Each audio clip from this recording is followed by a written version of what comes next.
एक रात गगन, पवन और मगन एक बड़े बंगले में चोरी कर रहे थे।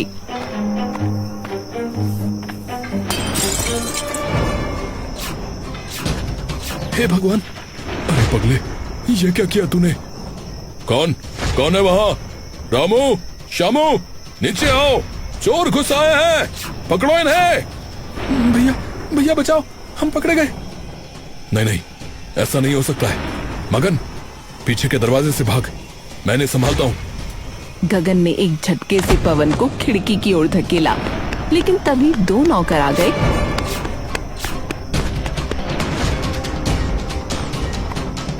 भैया भैया भाग जाओ तुम, पकड़ो भैया, है पकड़ो।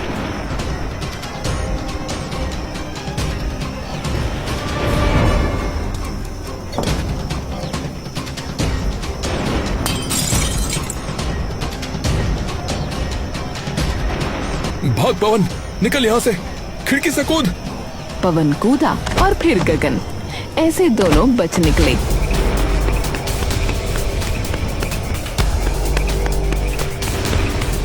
पवन सुरक्षित था, लेकिन गगन के हाथ में एक गहरा घाव था जो फूलदान के टूटने से आया था। भैया भैया, तुमने अपनी जान पर खेलकर मुझे बचा लिया। मैं तुम्हारा ये एहसान कभी नहीं उतार पाऊंगा भैया। अरे चुप रह छोटे, तू मेरा भाई है ना। भाई होने का यही तो मतलब है। तेरी एक खरोंच के बदले मैं 100 घाव खा सकता हूं, समझा? पर ये हमारा आखिरी जोखिम था गगन भाई। अगर पकड़े गए होते तो पकड़े जाते, लेकिन ये सिलसिला चलता रहेगा जब तक ये गरीबी है, ये मजबूरी है। वैसे भी हमारा मकसद क्या है? भाई, अपनी और अपने जैसे गरीबों की सहायता करना। बिल्कुल सही।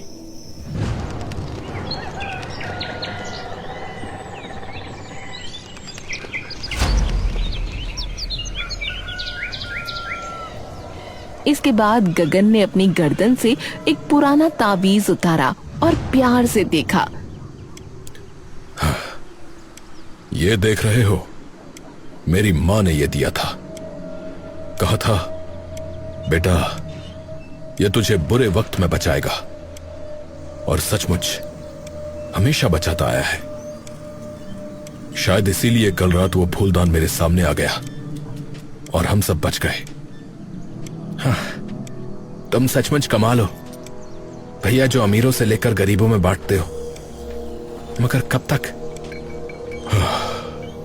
जब तक इस गांव से भूख और बेबसी खत्म नहीं हो जाती।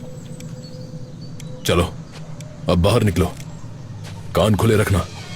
गांव की मुख्य गली में तीनों सर झुकाए चल रहे थे, लेकिन कान हर बातचीत में लगे हुए थे।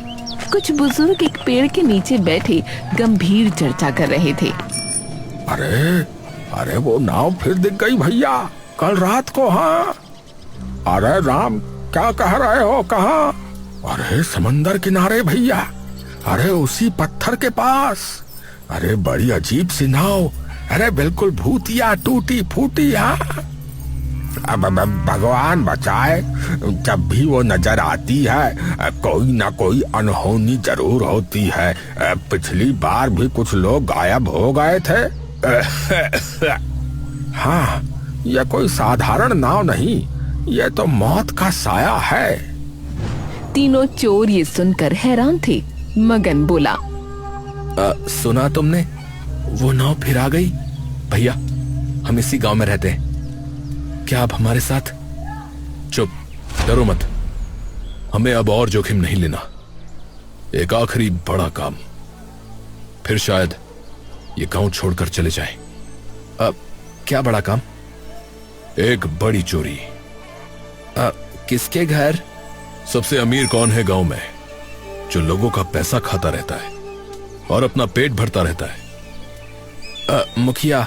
मुखिया।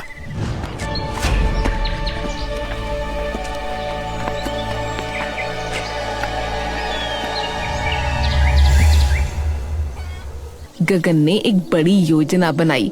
मुखिया का घर, जहाँ सालों की कमाई जमा थी। इस चोरी से इतना पैसा मिलने वाला था कि फिर कभी चोरी न करनी पड़े। कल रात हम उसकी तिजोरी वाले कमरे में घुसेंगे। मगन, तू मेरे साथ होगा। पवन, तू बाहर निगाह रखेगा। हम दोनों अंदर का काम करेंगे। ठीक है भैया, मैं तैयार हूं उस कमीने को लूटने के लिए। तीनों अंधेरे में मुखिया के बंगले की ओर बढ़े।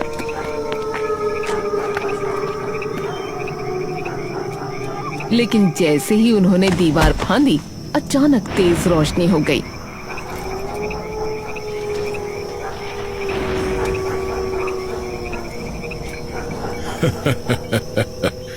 लो, मेरे मेहमान आ गए।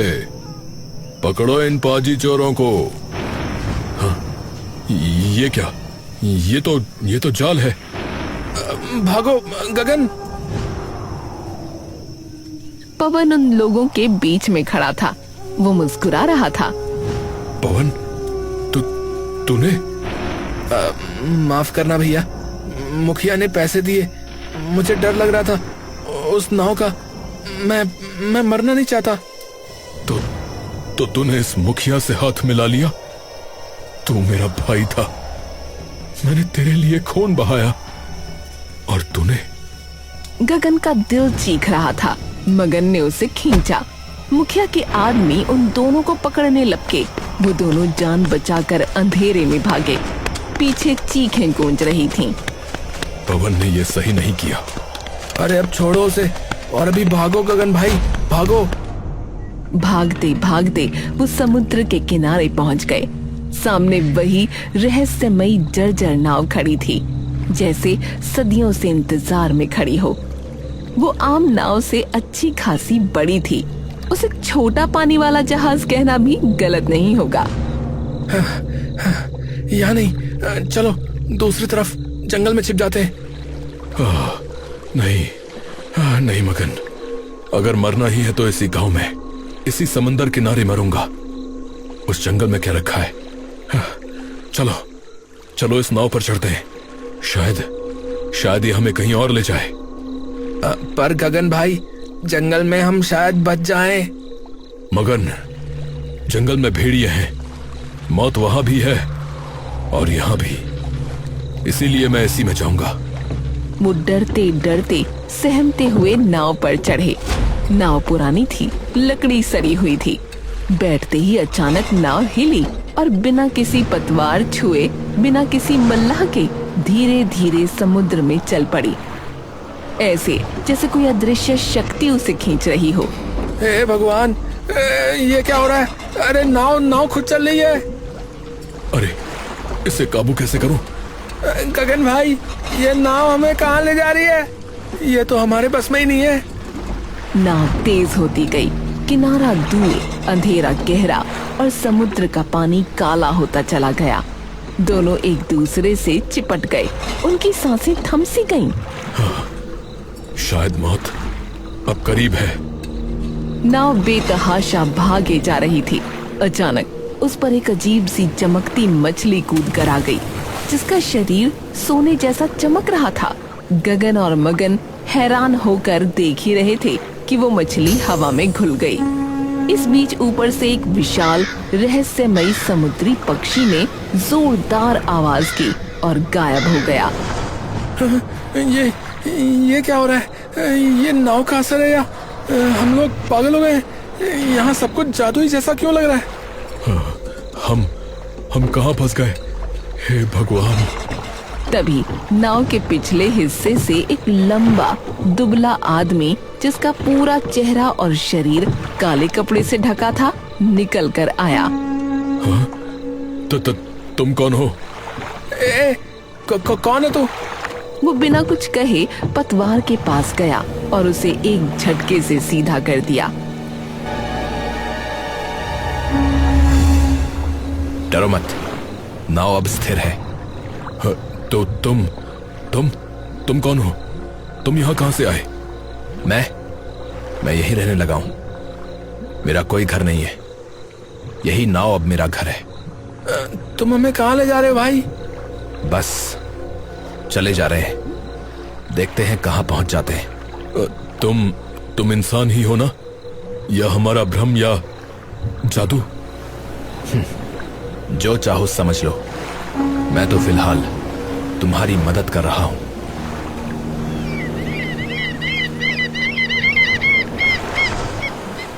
कुछ ही देर में एक विशाल हरा भरा द्वीप नजर आने लगा। नकाबपोश ने नाव को किनारे लगा दिया। उतर जाओ और तुम भी अपना मुंह छुपा लो। यहां किसी को नहीं पता चलना चाहिए कि तुम नए हो, समझ गए? ठीक है, लेकिन तुम चलो, मैं भी आता हूं अभी थोड़ी देर में। दोनों ने अपने चेहरे कपड़े से ढक लिए और द्वीप पर उतर गए। वो कुछ कदम आगे बढ़े, फिर मुड़कर पीछे देखा तो सन्न रह गए। नाव और नकाबपोश दोनों गायब थे। केवल नीला गहरा समुद्र लहरें मार रहा था। गगन भाई, नाव, वो आदमी, सब गायब। हमें उस पर विश्वास नहीं करना चाहिए था। अब हम फंस गए। इस द्वीप पर रहने के अलावा अब कोई चारा नहीं है।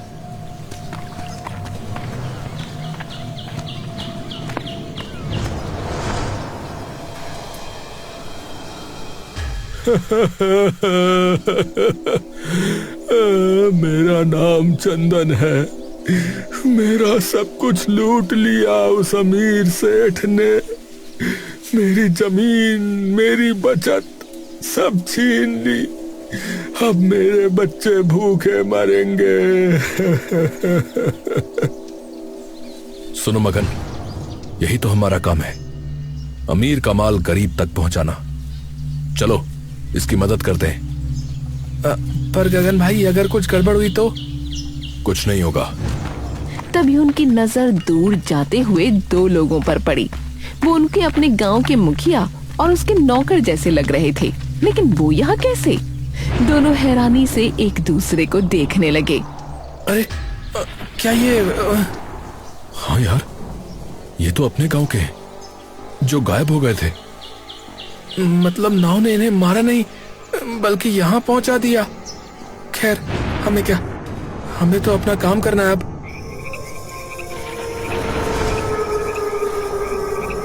रात को वो सेठ के भव्य घर में घुस गए और चोरी करने लगे।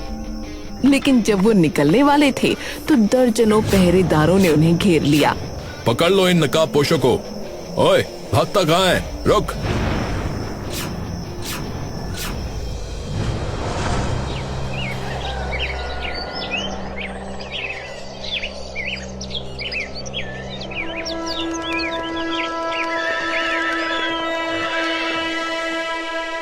राजा मंदार सिंहासन पर विराजमान था। इनके चेहरे से नकाब हटाओ, अपनी शक्ल दिखाओ। महाराज। जैसे ही गगन का चेहरा खुला, राजा एकदम से उछल कर खड़ा हो गया। उसकी आंखें फैल गईं, चेहरे का रंग उड़ गया। वो गगन की ओर हैरानी से देखने लगा। ये असंभव है। सेठ, तुम जाओ, इनको सजा मैं स्वयं दूंगा। पर मैंने कहा जाओ। राजा दोनों को अपने निजी कक्ष में ले गया। दरवाजा बंद करते ही उसने गगन के कंधे पकड़ लिए। तुम्हारी शक्ल बिल्कुल मेरे गुमशुदा भाई राजकुमार रणवीर जैसी है। क्या तुम वही हो? क्या तुम नाम बदल कर आए हो? महाराज, मैं कोई राजकुमार नहीं हूं। मैं गगन हूं, एक गरीब चोर जो गांव से भागकर यहां पहुंचा है। उसी समय राजा का बेटा राजकुमार धीरेन्द्र भी वहां आ पहुंचा और हैरान रह गया। चाचा, तुम? मैं वो धीरेन्द्र। अभी बाहर जाओ, बाद में आना। पर चाचा, अचानक? बाद में बताऊंगा, अभी जाओ। राजकुमार चला गया और राजा गगन से बोला, मुझे दिखावे के लिए तुम्हें कैद खाने में डालना होगा, फिर मैं अकेले में तुमसे बात करूंगा। दोनों को एक सुनसान कैद खाने में डाल दिया गया। गगन भाई, हमें यहाँ से भागना होगा। पर कैसे? ये द्वीप है और चारों तरफ समुद्र ही समुद्र है। बाहर पहरा लगा दिया गया।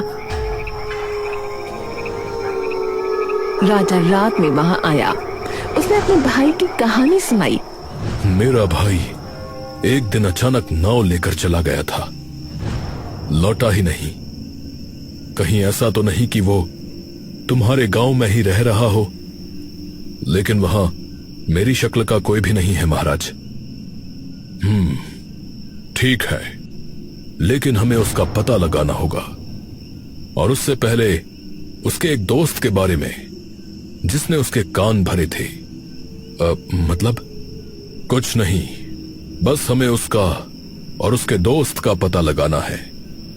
तुम राज्य में मेरा भाई बनकर सामने आओगे तो आखिरकार उसका वो दोस्त भी सामने आ जाएगा। ठीक है। तभी एक अजीब सी आवाज हुई। दोनों ने मुड़कर देखा तो एक कंकाल सा आदमी उस काल कोठरी के कोने में पड़ा था।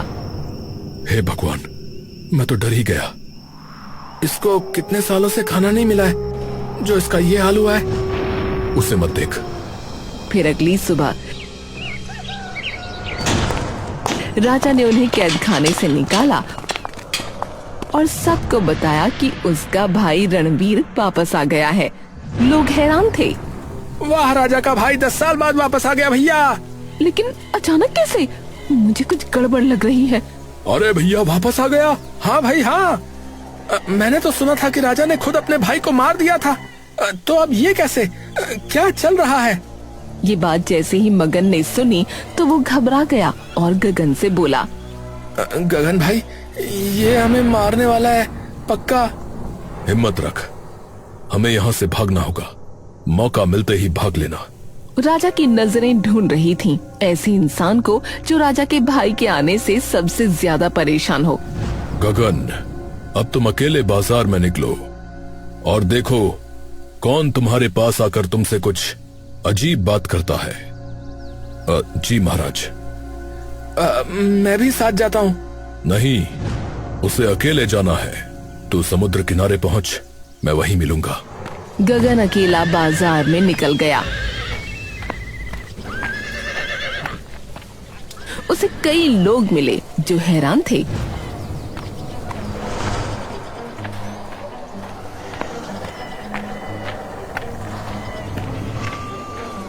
पर तभी आया एक बूढ़ा। बेटा, तुम वापस कैसे आ गए? बस भगवान की इच्छा से। नहीं नहीं, सच बताओ, तुम तो राजा को मारने वाले थे ना? फिर वापस कैसे आ गए? और राजा तुम्हारा सत्कार कर रहा है, ये कैसे? क्या? राजा को मारने वाला? तुम्हें नहीं पता? मतलब तुम बहरूपिया हो। गगन घबरा गया और समुद्र की ओर भागा। उधर मगन भी महल से निकलकर भाग खड़ा हुआ था। महाराज, वो राजकुमार रणवीर का साथी भाग रहा है। अरे अरे, उसका पीछा करो, पकड़ो उसे। राजा सिपाहियों समेत उनके पीछे भागे। वो समुद्र किनारे पहुंचे ही थे कि अचानक वही रहस्यमयी नाव वहां प्रकट हो गई। जल्दी कर मगन, नाव भी आ गई है।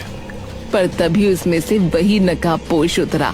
उसने धीरे से अपना नकाब उतारा। सबकी सांसें रुक गईं। नकाब के नीचे का चेहरा गगन से बिल्कुल मिलता जुलता था। हाँ? रणवीर, तू जिंदा है? जिंदा हूं तो नहीं भैया, लेकिन तेरे पापों का हिसाब लेने आया हूं।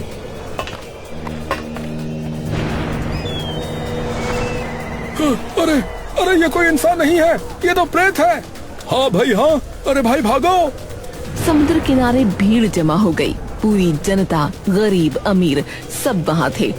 सबकी आंखों के सामने वो आत्मा धीरे धीरे राजा की ओर बढ़ी।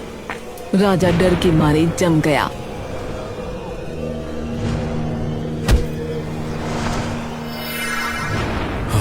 लगता है इंसाफ हो गया। हाँ, बुराई का अंत। तभी भीड़ में से वही बूढ़ा आगे आया और हंसते हुए बोला, अरे मूर्खो, तुमने कमाल कर दिया जो मैं ना कर सका। क्या क्या मतलब? वो कोई और नहीं बल्कि राजकुमार धीरेन्द्र था। सब हैरान रह गए। मजा ही आ गया। मैं अपने चाचा के कान भरकर अपने बाप को मरवाना चाहता था, लेकिन ये मेरा पागल चाचा पकड़ा गया और फिर निकल भागा। मैंने इसकी नाव में छेद कर दिया। ये जब भागा तो रास्ते में निपट गया। पूरी जनता अब हैरान थी। गगन और मगन एक दूसरे को देखने लगे। तभी आत्मा उसकी ओर लपकी, पर राजकुमार के गले में भी वही ताबीज था जो गगन के गले में था। आत्मा उसको छू न सकी। तो मेरी मौत का जिम्मेदार तू है, और मैं अपने भाई को समझ रहा था। अरे बाप के मरने के बाद मैं चाचा को भी मारने वाला था, लेकिन चाचा इतना नाकारा निकला, क्या करूं? गगन कुछ कर। मैं क्या करूं? हमें यहाँ किसी वजह से तो लाया गया होगा ना, या यूं ही? गगन ने अपनी पूरी जिंदगी के बारे में सोचा। उसने बहुत पाप किए थे। उसने हर पाप के बारे में सोचा और फिर उसे ख्याल आया कि शायद यही वो मौका है जब वो अपने सारे पापों का प्रायश्चित कर सकता है। वो राजकुमार से बोला, राजकुमार चलिए, मैं आपके साथ हूँ। अब आपका राज्याभिषेक होगा। चलो, चाचा न सही, चाचा की शक्ल का इंसान तो समझदार है। गगन राजकुमार के पास पहुंचा और झटके से उसने उसका ताबीज उतार लिया। चालाकी, लेकिन ये एक खास ताबीज है। मेरे गले से उतरने से इसका असर नहीं उतरेगा। मेरी माँ ने भी मुझे यही ताबीज दिया था और मैं इसका तोड़ जानता हूँ। अब तो खत्म। नहीं, अबे ये तूने क्या किया? अबे! आज मुझे समझ आया कि मैं यहाँ क्यों आया था। मैं तो जा रहा हूं, लेकिन मैं चाहूंगा कि मेरा हम शक्ल ही यहां राज करे।